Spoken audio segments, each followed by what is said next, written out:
Bow.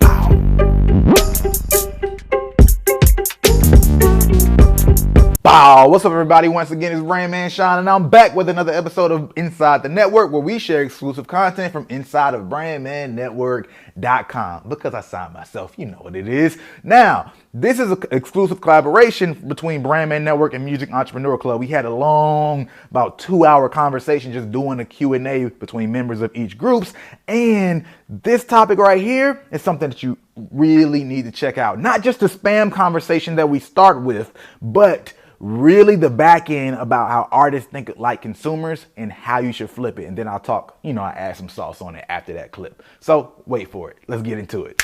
If you're gonna spam, I would, one, be very dope at whatever you're doing. So if you're driving somebody to a video, like, make sure it's a dope ass video. Number two, make sure you do your research of where you're actually spending your effort to try to get this information in front of people. Number three, I would have some unique messaging. A lot of people join our Facebook group, and the first post they make, literally, they don't post any words. It's just a link to their video. And that shit's just a waste of time, because nobody's going to click on a link just because you posted it in there. It needs to have some type of messaging.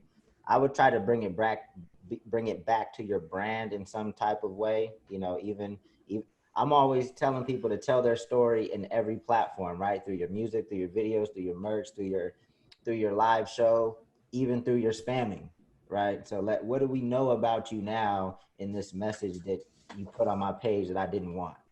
I have a friend who, he's not in music, he's an actor. He's actually on the show The Mayans right now. But as he was coming up, he would always tag, he's a big Rock fan. So he was the actor The Rock. So he would always tag him in posts. Like, he would take pictures and clip his face and put it on The Rock's face. Like, he would do some really, really weird stuff. But in doing that, he's kind of sharing his story. A part of his story is The Rock, that he's a super fan of The Rock.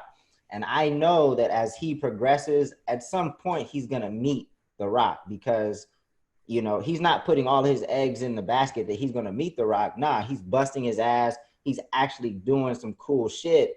And at some point, I think he's going to come across The Rock, but he's been posting about that for the last 5 years. And I just know at some point it's going to happen, because he's putting in the work. He's not just hoping and praying that he's going to meet The Rock one day. He's probably going to be at an award show, because he's been putting in his own work.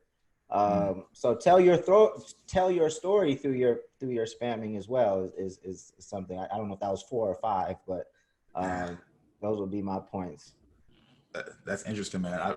I like that. One last thing before we kind of transition out this topic, and it's kind of adjacent to this topic, but one thing, this is the experience that I really went through, and when I was in full on launch mode. That was for my festival, the very first festival that I did. It was when I really experienced this, because I've been using all types of means, traditional means, to build up audiences and all that stuff before. But my first festival, I had no money, right? And this is a completely different thing that I was doing. And I was using Instagram primarily, because I had no way to really break into this audience. So a big thing I did was post extremely heavily, right, leading up 2 months up before. And it was I think I have videos probably up kind of talking about it and breaking down some of the process, but a huge variety of content and all that type of stuff. I essentially memed in the same way people meme rappers, and started to do that. Back then I turned the festival into a meme and provided a lot of content and entertainment through the meme. And I built it from 0 to 1,000 with just social media posts, and it was $0 because I was the one who had to create it, right? It was a lot of fucking time. And my point of it, though, is when I first had to start to do it, I had to go through that thing that a lot of people deal with, which is, once again, this socialization of feeling weird that you're posting a lot. Right. And what are other people thinking? You have to kind of get out of that mode. When I'm in serious launch mode, and now I'm working on bigger and bigger levels, but like still when I'm in serious launch mode, sometimes, no, not sometimes, all the times, if I don't feel uncomfortable, I pretty much feel like, dang, I must not be doing enough at this point. Because if I'm comfortable, I don't know what are these results actually going to look like, right? How do I know that I'm really taking over the community that I'm taking over? I feel like this is just me though, but I always feel like, man, I should almost wonder, am I annoying people? Are there some people saying, yo, why do I keep seeing this? Can I stop seeing this ad, or can I stop seeing this guy, or I don't care about this festival, or whatever else is going on? I should be able to get that level of omnipresence for whatever target that I'm getting. Right? I could be doing the same amount of work.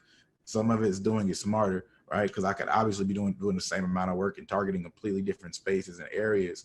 But in one particular pocket, I should be generating that much energy where it's almost a little uncomfortable if you're the type of person that I am. But that's just one thing to keep in mind, because I know people get so self-conscious about what they're doing. But that right there, you can't think like a consumer. You can't think like a regular person who's like, oh yeah, I gotta post this one time and look cool, and like you aren't there. Like from a business standpoint, a marketing standpoint, from an artist standpoint, artists spend too much time taking their consumer thesis, right, their consumer perspective, and thinking it applies to the rest of this shit, and it doesn't.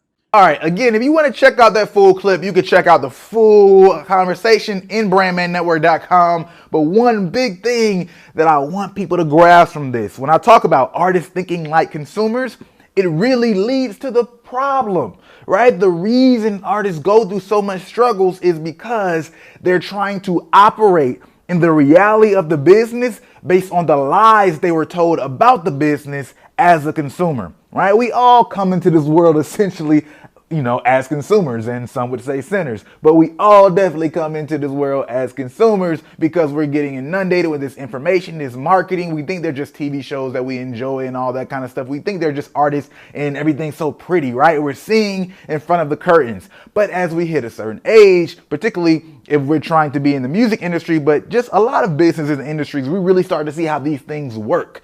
Artists forget that. Because especially in the music industry or just entertainment, most consumers are only aware of those celebrity artists and musicians, right? So when those consumers decide they want to be an artist and musician, they're pursuing that route, that primary route, the only route of a musician and artist they became aware of, the most popular kind. And why that's most popular? Because it got the maximum visibility and it's being consumed directly by the consumers, right? The larger population. On the back end, though, obviously there's artists who are living completely off of sync deals. There's artists who are doing scores. There's songwriters. There's people who are doing stuff on cruises. Like I know real people who made big money doing stuff, singing on cruises and making music for cruises, right? Two different people, by the way, right? There's so many different scenarios and routes in the music industry, but most people, right, unless you really come up close to the business, you probably only are aware of the primary superstar, that primary celebrity, the Beyoncés, the Rihannas, the Jay-Z's, the Taylor Swifts, and then of course you have those other people that might not be as big, but they're still on that side of things, right? The front-facing artist versus the artist who works the music business, right? And there's even a difference between music business and music industry, but I'll get into that in a whole nother video. So keep those things in mind because representation does matter, right? In the same way, artists pursue this one route because that's what they see. It's the same reason why you have so many minorities saying like, yo, we need to see more of us in movies or us in these other positions, because the kids, they see these things and they believe they can be these things.